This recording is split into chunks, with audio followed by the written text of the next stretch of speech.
हम गीता मलिक अहाँ सब गोटे के प्रणाम करै छी। हम आइ एकटा अहाँ सबके कोजगरा के गीत सुनाबै छी। आशा कर छी नीक लागत तो लाइक कमेंट करब, चैनल के सब्सक्राइब सेहो करब।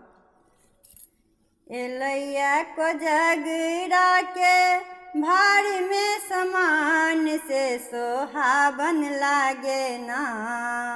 एलैया कोजगरा के भारी में समान से सोहावन लागे ना, से सोहावन लागे ना। बर के भेलैया चुमान से लुभावन लागे ना, से लुभावन लागे ना। बर के भेलैया चुमान से लुभावन लागे ना, से लुभावन लागे ना।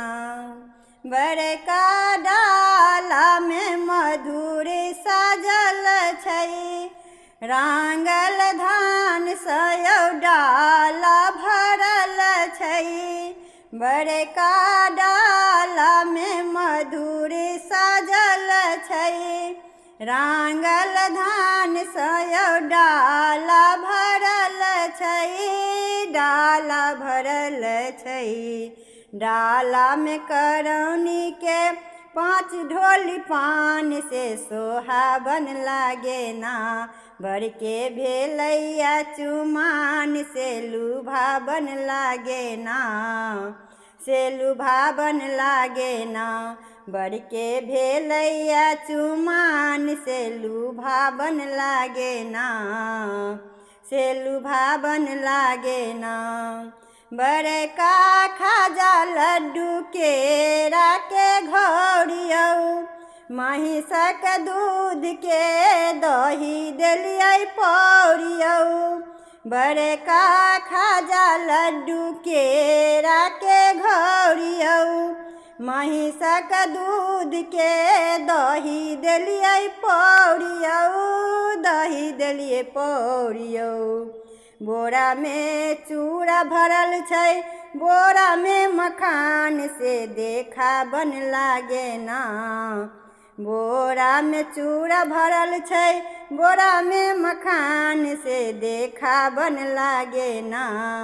बर के भेलैया चुमान से लुभावन लागे ना, से लुभावन लागे ना।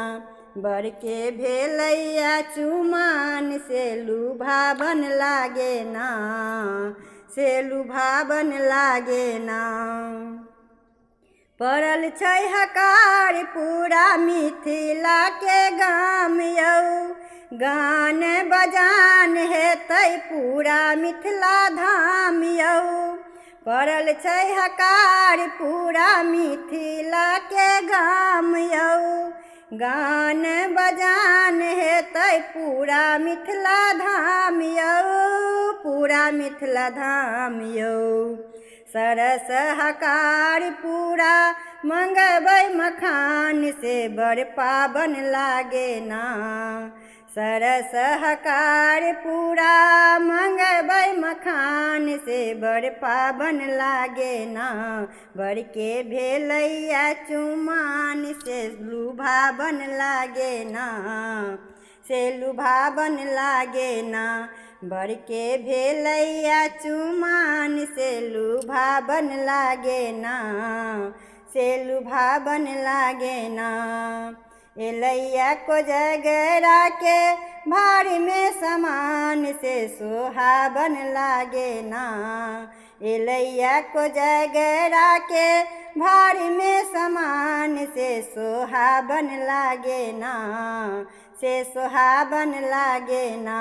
बर के भेलैया चुमान से लुभावन लागे ना, से लुभावन लागे ना। बर के भेलैया चुमान से लुभावन लागे ना, से लुभावन लागे ना। बर के भेलैया चुमान से लुभावन लागे ना, से सोहावन लागे ना।